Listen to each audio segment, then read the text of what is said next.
Hello, probers. Howdy, howdy! Welcome to another cosmic episode of But It Was Aliens, the only podcast hosted by two former MIBs that aren't too pussy to let you know that we were MIB. I'm Moonwalker and he is Greybeard, and today we're taking you on a bonanza of a journey of love. Oh, when you said bonanza, I was all ready to go, arriba, arriba, woo! But then you said love, and suddenly that doesn't feel very lovey. It doesn't. Now I feel more like we should be doing Marvin Gaye. Maybe we will. In today's probe, we meet Elizabeth Klarer. She studied music and meteorology in England. She also served as an accomplished pilot for the RAF and worked for the South African Air Force decoding secret German transmissions. This lady is big in the game. She don't want to trouble nobody, so you better put some respect on her name. She's gangster. Why is she gangster? She's a pilot. Yeah, gangster pilot. There ain't no mention of her Bugsy Maloneing around. Yet. Ah, okay. If she don't rob some jewels at some point, then I'm going to be very disappointed. I need to see some crack cocaine deals going down. Just you arms wait. deals going down. Just you wait. I'm waiting. Born Elizabeth Woollat on 1st of July 1910 in Moy River, Natal. She was born in a river? Aqua woman. She didn't grow up in the ghetto either. She grew up on In a farm river. She's a fish. She's a giant fish. and was the youngest of three sisters. Her father? Her father. Her father. Her daddy fish. Her father, S.B. Woollat, and mother, Florence Woollat. Her father was pioneering veterinary... I can't even speak. Her father was a pioneering veterinary... Fucking hell. A veterinary what, sorry? Surgeon. Saving his fish brethren. He became a shorthorn farmer, and it was at Connington Farm, which they owned, that at 7 years old, Elizabeth had her first extraterrestrial encounter. First? Yeah. Oh, I'm excited. This feels like one of those ones that's going to be absolutely bonkers. Elizabeth, the legend, and her older sister Barbara were feeding their celium puppies in the farmhouse when they say that a luminous silver disc flew over the farmhouse, and not only did they see this disc, but a bright orangey red cratered planetoid was seen orbiting and rotating high in the sky. The disc rushed to meet it and was guiding it northwards. The planetoid left a smoke trail in its wake. That's intriguing, but in your research notes, you've included a picture of puppies? Yeah. And you haven't mentioned it, and now my heart feels drawn to these puppies. I need to take them. They were feeding their celium puppies in the farmhouse. But you've shown me the puppies. Yeah, I just thought I'd leave that there for you. No. Poor puppies being looked after by fish people, but they're cute. They're a good boy. Fucking dog people. A few months later, they had another sighting which was also witnessed by their farm manager, Latham. Latham was Zulu and interpreted it as the mythical lightning bird, Impundo. What? that took a tangent. Impundo takes on the form of a black and white bird that is the size of a person. It can summon thunder and lightning and is vampiric in nature. Sounds like a nasty ass bird. The Impundo has an insatiable appetite, and when in human form, it takes on the form of a handsome young man who seduces other men.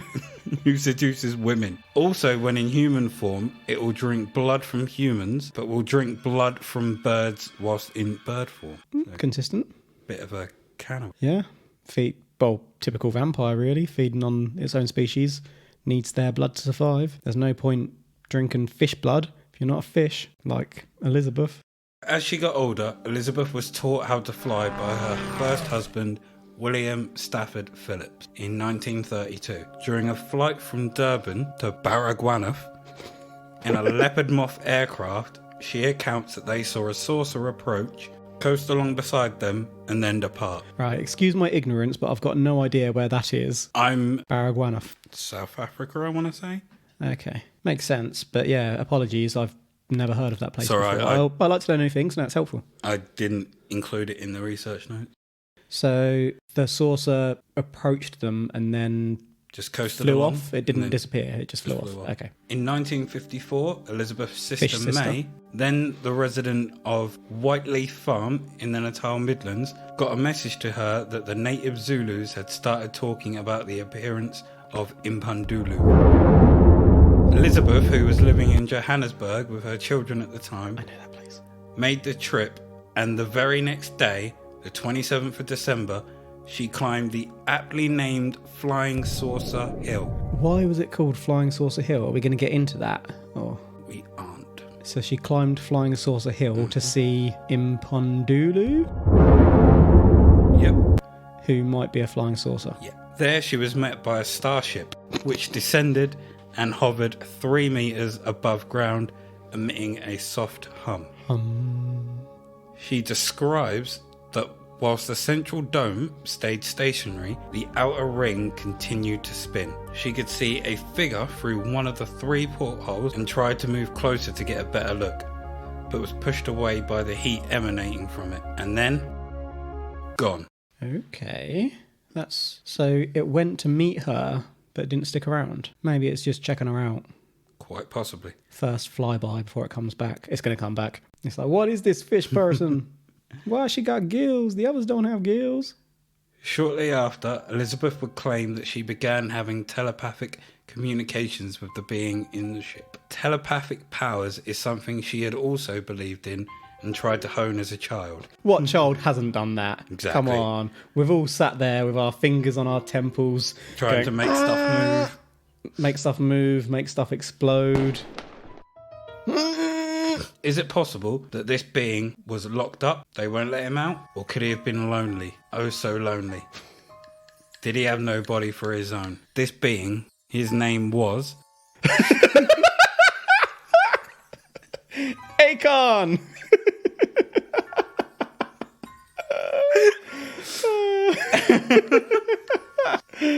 Fine work. This being's name was Akon. For those not in attendance, which is all of you, Mr. Mooney has put the album cover of Akon's first album, I believe, Yep. in the research notes. So I'm looking at a picture of the singer Akon with Akon plastered across his chest. If you scroll down Is there... that where his name comes from? Could be.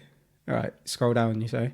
Ooh. I don't know why, but looking at this makes me think of Valiant Thor. And that is a picture of the real Akon. Or her picture of Akon. Yeah, I like the way that Akon has got an aura around. Is it him? Mm-hmm.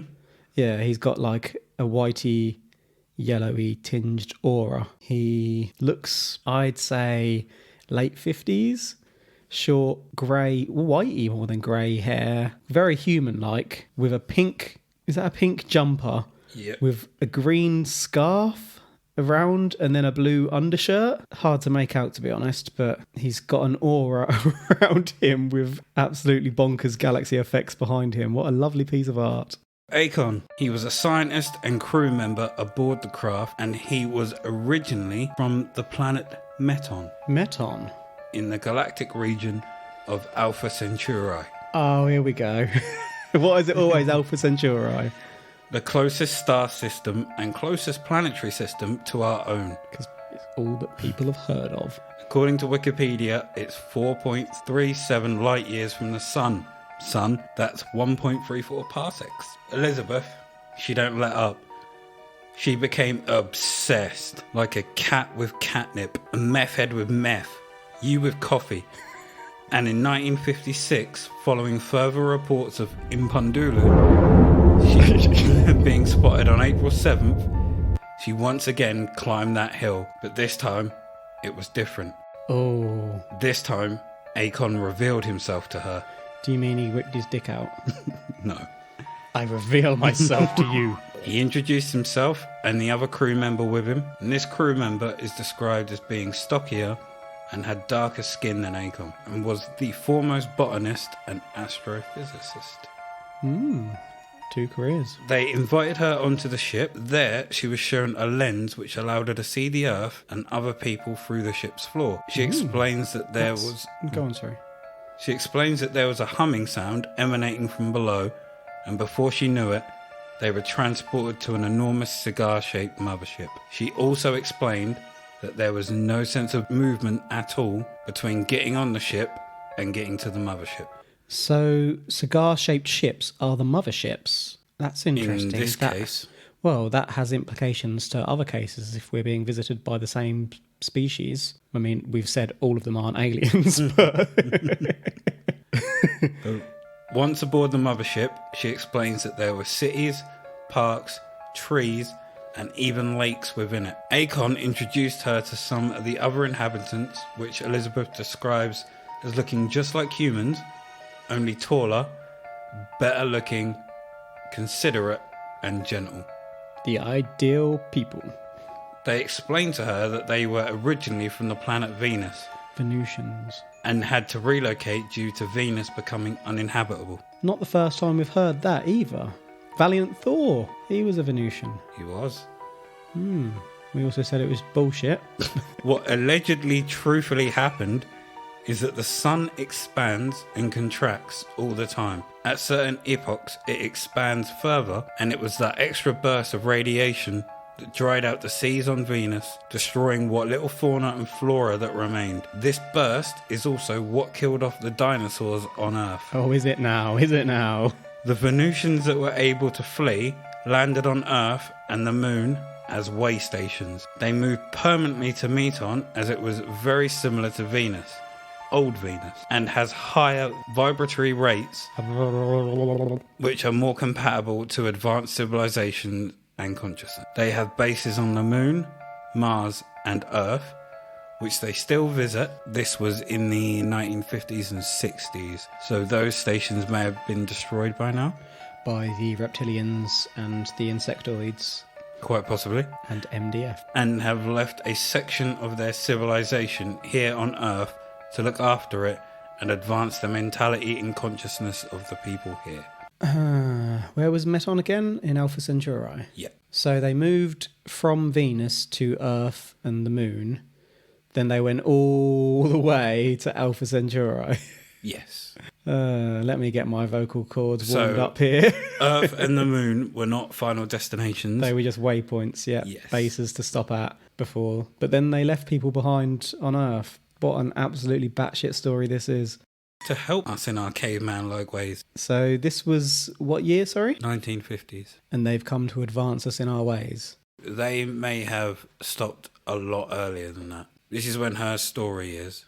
Okay. So they might have come onto Earth and fucked our ancestors who lived in trees.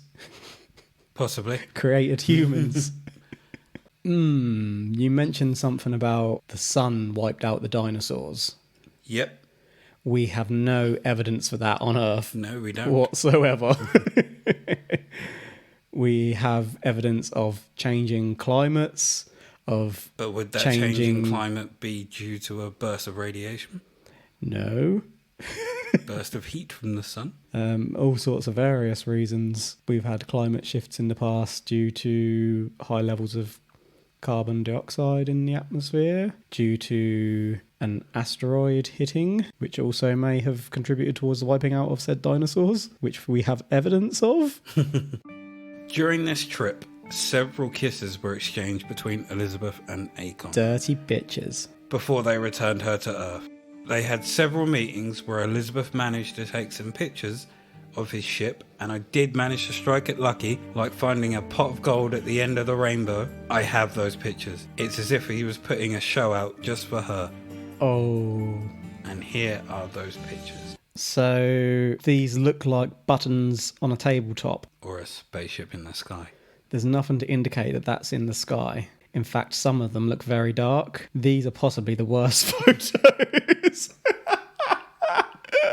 of a spaceship thus far on this podcast. Most of them don't look anything like a spaceship. They just look like a little lump against sometimes a lighter, sometimes a darker background, but you can't make out anything whatsoever. The only one that has anything that I can really make out to any degree is the bottom left of the 6. I would say top left as well. That looks more like a button than any of them to me. I would. That literally looks like a button. Top right, I will give you. It's just, you can't make anything out there. And bottom right. In motion.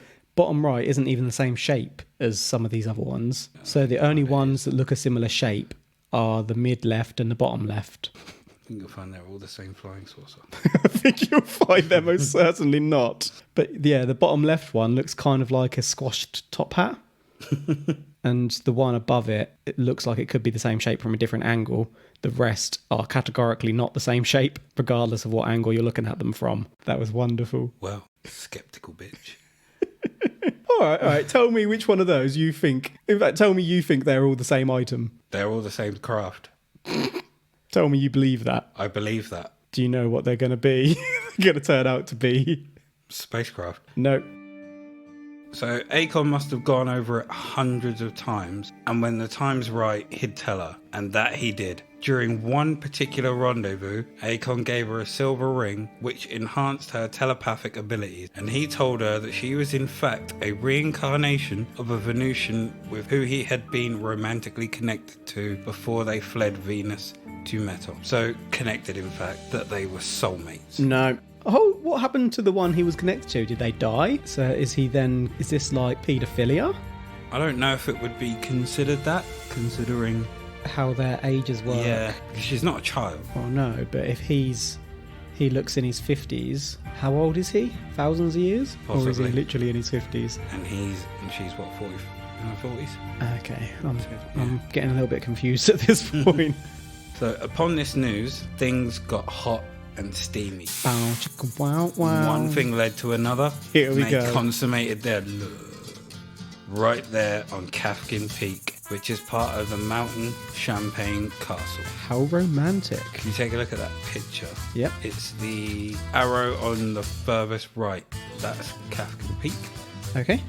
That's what they made love. So they banged on this little mountain top, Yep. or hilltop. I can't really tell how high it is, but certainly some sort of top. How romantic. The view must have been wonderful. View looks incredible of the surrounding Yeah. islands. Not of Akon's package. Yeah. He ain't lonely no more. It was that act of passionate lovemaking that culminated in Elizabeth becoming pregnant. No. Are we going to get DNA evidence? This is a quote from Elizabeth. I surrendered in ecstasy to the magic of his lovemaking. Our bodies merging in magnetic union as the divine essence of our spirits became one. Oh, she's talked that up a bit, hasn't she? Jesus. After a few months, she made her decision to run away with Akon, and he agreed to take her. He already took her. Hey! She was taken to Meton itself, and it's there that she gave birth to their son, Oh. Ailing. There? So the son isn't coming back to here, is he? Evidence gone. How convenient. Elizabeth described the planet in great detail. To her, Meton was a utopian society, no war, no crime or poverty. Everything people needed was in abundance. There was also no monetary system. Why don't you stay there then? The people lived in expansive parks and wore luxurious clothes made of silk. There were no tall buildings or factories, so no pollution. Education was taught via telepathy, so it eliminated the need for books or school buildings altogether. Or school. If you could learn by telepathy, then you wouldn't need to do anything, would you? Just Depends on how close you had to be. Even so, walk past someone for a second, boom, you've taken everything in. Elizabeth, however, would be unable to stay there beyond her 4 months, as the planet's vibrations and magnetic field were different to Earth and had started to weaken her heart. Only her heart? Ailing was left on Meton with his father so that he could grow and learn the teachings. But if he's part human, wouldn't his heart be weakened as well? I did think that, but bullshit. maybe because he was born in the atmosphere. No, bullshit. Ailing was left on Meton. She goes on to say that Akon and Ailing would visit her and she'd talk to them through holographic calls. She also claims that Akon and their son Got lonely? would later journey across the universe together. Elizabeth went on to preach for a society of peace, love, and environmental understanding. I'm starting to think that this lady is high. Real high.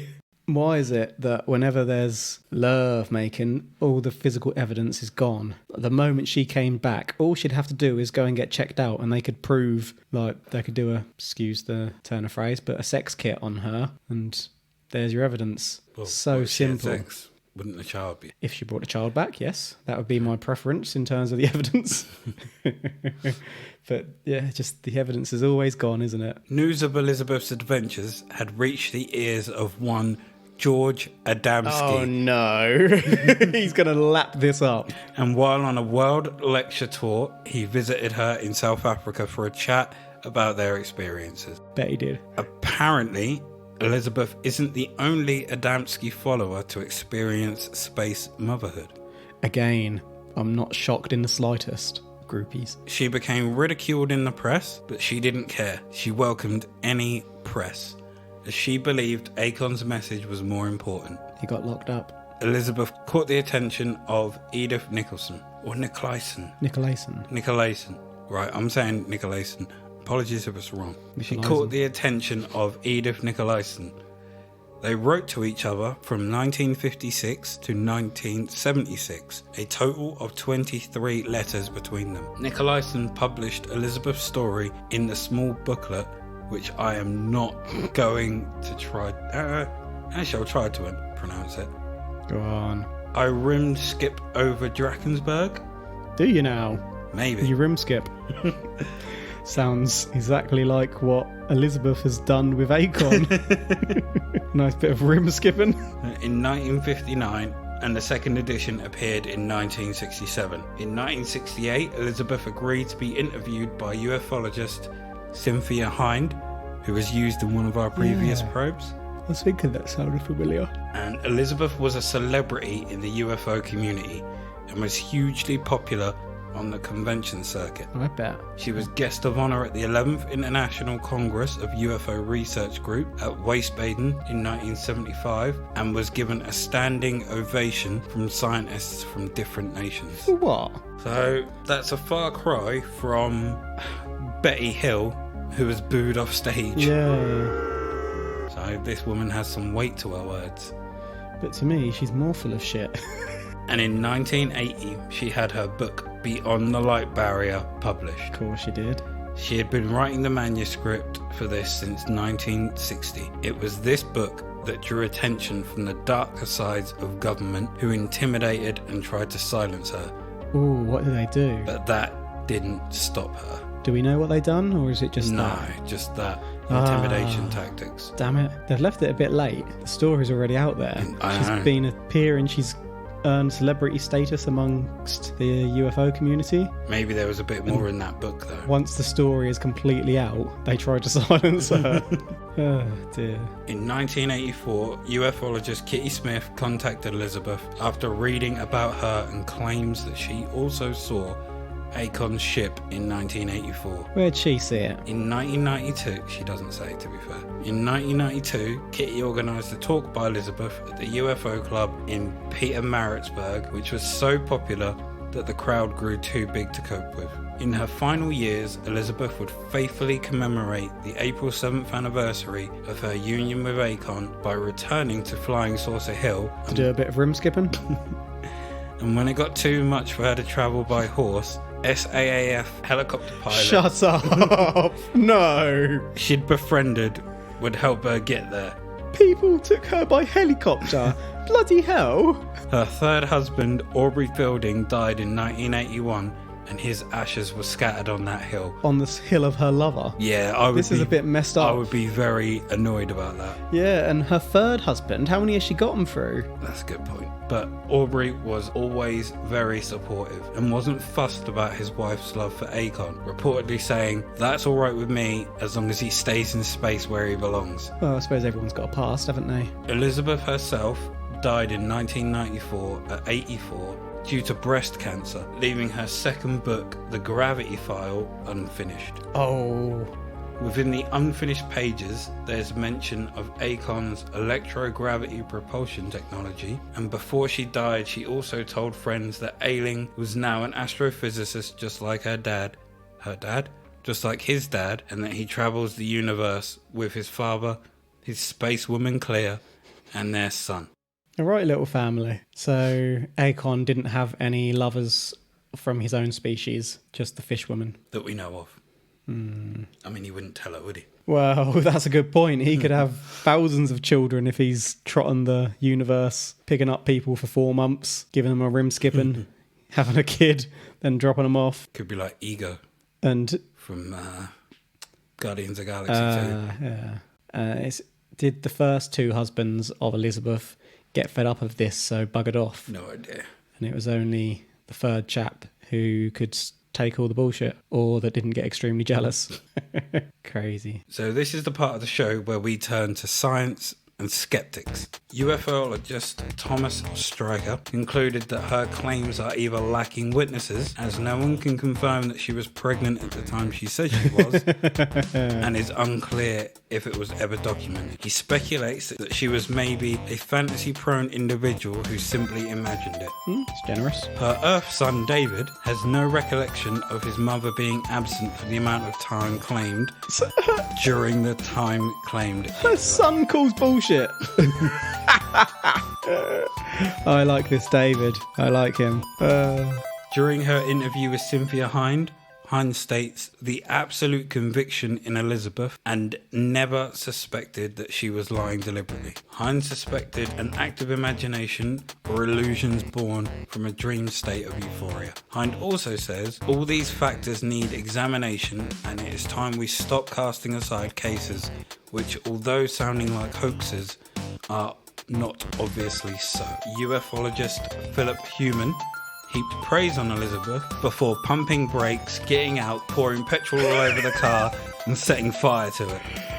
He says, I do not believe one word of her supposed contacts, and it was a standing joke the way she was helped to photograph an ordinary motor car hubcap. That was before she added additional material to tell of her pregnancy caused by her Venusian lover. I pray that this book will never be published. Oh, gosh, so they were all in on it.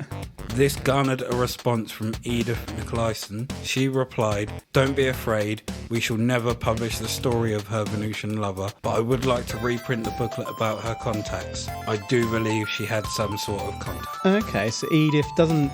Well, she knows that the Venusian stuff is bullshit, but she believes that something else happened. Mm-hmm. What? We don't have the information as to what? Unfortunately not, no. Or is Edith just trying to save face because it's well documented at this point that this was all bullshit and she was in on it at the time, so she's like, oh, I know it wasn't it, but there is something else. Because she's done 2 books about it, so probably doesn't want her name tarnished. dragged through the mud.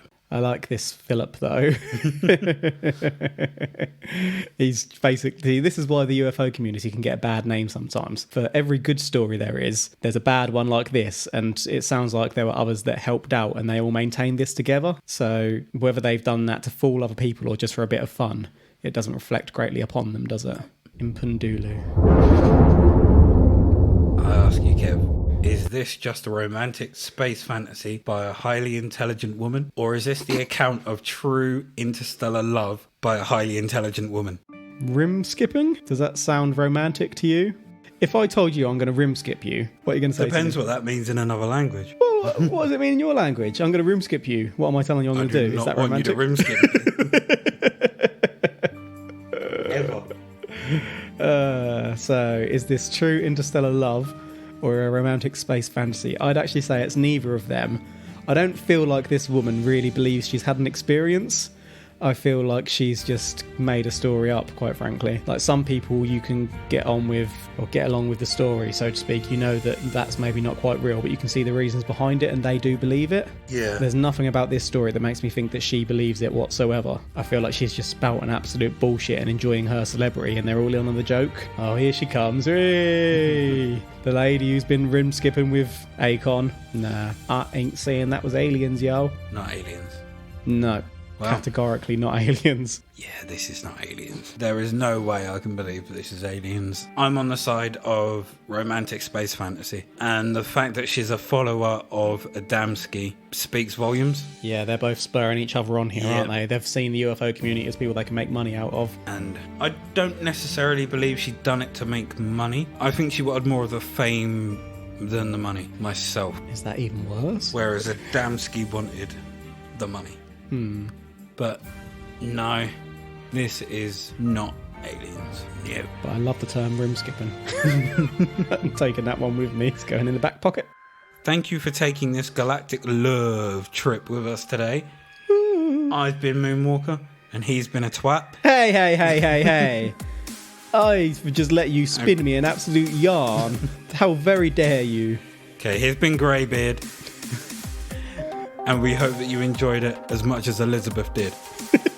She loved a good room skipping. You can find us on our socials, on Instagram at But It Was Aliens Podcast, on the Twitter at But It Was Aliens. I knew I was going to get you doing that sooner or later. And Facebook is But It Was Aliens, and our Facebook group is Extraterrestrial Towers. Probe us.